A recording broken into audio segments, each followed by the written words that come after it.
As the pandemic has eased somewhat, and eased is far from disappeared, no doubt you, like Alice and me, are reconnecting with people, many of whom we haven't seen in more than 2 years. Invariably, people ask me how I'm enjoying retirement. My stock answer is, I'd enjoy it a lot more if not for everything going on in the world and in this country. In welcoming Shabbat and beginning our prayers together, I offer some thoughts to soften whatever litany of worries and woes of the world that we may share. My hope is that you consider these thoughts kavanot, as Jewish tradition calls them, intentions or reflections, to enhance our concentration on the prayers that we will offer together and plumb the depth of their meaning. The world's myriad worries and woes have had me thinking about optimism and hope. Optimism and hope are often conflated and thereby confused. Optimism and hope are two very different phenomena. Consider, optimism is confidence, buoyancy, good cheer, and an abiding sense of positivity. All of these are admirable traits. As coined by Gottfried Wilhelm Leibniz, the German philosopher and mathematician, optimism is the philosophical doctrine that we live in the best of all possible worlds. And therein lies the rub with optimism. Leibniz was born in 1646, 2 years before the Treaty of Westphalia concluded not only the 30 Years' War, but also the 80 Years' War. These Christian sectarian struggles embroiled most of mainland Europe, as well as ravaged Jewish communities across Europe. How could Leibniz be blind to the savagery that in his native Germany alone had killed half the population? And as chronicled by Yale historian Timothy Snyder in his book Bloodlands, published in 2010 and has now become a bestseller in the wake of Russia's invasion of Ukraine, once again, what goes around comes around. Is this the best of all possible worlds? I think not. All of us should hope not. And here is why hope is not only different from optimism, but far better than optimism. Hope is not blind to the world's woes and worries. Hope addresses the world at face value, where optimism can be cheery-eyed, bleary-eyed blind. Hope has vision. Hope has vision of what the world can be and what the world should be. You may know that 38 Temple Emanuel members are now in Israel, observing Shabbat in Jerusalem. Just as surely, you should also know how Prime Minister David Ben-Gurion once described Israel on American television. In Israel, in order to be a realist, you must believe in miracles. How better to describe the limitless vision of hope?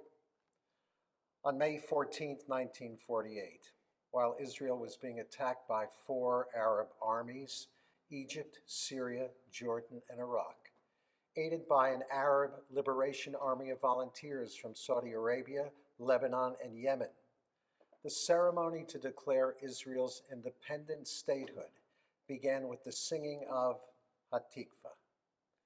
That the nascent state of some 670,000 Israelis survived this onslaught from a confederation of Arab nations, whose population exceeded more than 100 million, was Israel's first miracle.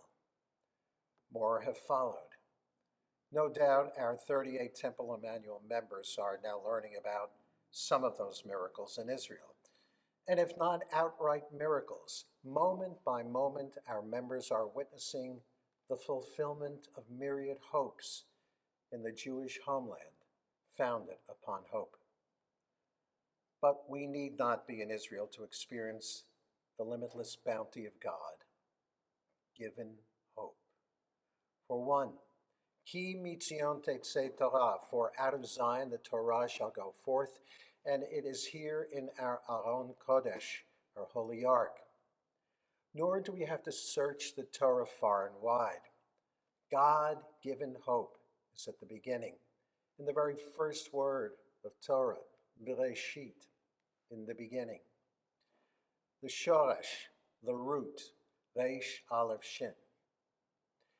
They spell Rosh, a Bereshit, forming the Hebrew word head, as in Rosh Hashanah, head of the year. According to the Kabbalistic practice of Tzeruf, we can take these three letters and recombine them, rendering the word Aleph Shin Reish, and refine them as Osher. Osher means happiness. So consider, from the very beginning, happiness, Osher, was in God's head, Rosh. The knowledge that happiness was God's intention for creation from the very beginning should make us very hopeful indeed. The selfsame Hebrew letters, Aleph, Shin, Resh, are found in the middle of God's name that God disclosed to Moses at the burning bush, Ehyeh Asher Ehyeh. Typically the translation is, I am that I am, or I will be what I will be. In this context, Asher is translated simply as that or what. However, since the Torah lacks vowels, Asher can be vocalized again as Osher, that is happiness. Thus God's name is I am happiness, I am, or I will be happiness, I will be. This is the only time in the Torah, in the Bible, and in the entire expanse of the library of Jewish sacred literature that God's name appears as such, disclosed uniquely by God. But the singular moment is more than sufficient to offer us infinite hope. There is yet another source of hope accessible here and now. We take it up in our hands, but we place it in our hearts. As the Torah is the source of hope offered us by God, the prayer book is the repository of hope accumulated over 100 generations of our people's faith in God. Hope abounds in the prayer book. So I offer these kavanot, these intentions and reflections, as a prelude to our prayers. Like the menorah in Bahalotecha, to light the journey to the promised land. When we take our prayers to our heart, our prayers light our path to the best of all possible worlds. We can live in the best of all possible worlds. And by Yom Hahu, on that day, we will live in the best of all possible worlds. Such is the hope, Hatikva, that Judaism brings to the world. In this spirit, with the singing of Lecha Dodi, we now welcome our beautiful bride, Shabbat.